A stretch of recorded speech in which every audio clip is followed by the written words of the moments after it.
Bonjour et bienvenue à Pharaon Magazine.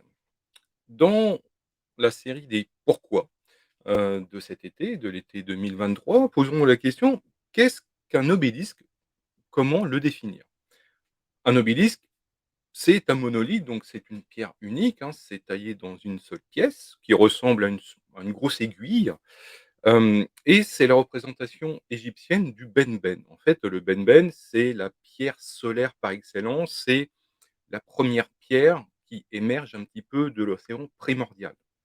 Donc nous sommes vraiment à l'origine du monde et de l'univers selon, la théologie solaire. Donc l'obélisque ou le benben, hein, c'est comme vous voulez, c'est un objet purement égyptien, hein, c'est vraiment typique, de l'Égypte. On en voit d'ailleurs à côté du Caire, on en voit à Luxor et on en voit dans plusieurs villes, du monde, notamment à New York, à Londres, Paris évidemment, Istanbul aussi et là où on trouve le plus d'obélisques aujourd'hui, c'est Rome. Parce que les empereurs romains vont beaucoup, importer, transporter des obélisques de l'Égypte vers la capitale de l'empire. Alors d'où vient ce mot obélisque? Alors obélisque, hein, ce n'est pas du tout un mot égyptien, bien évidemment.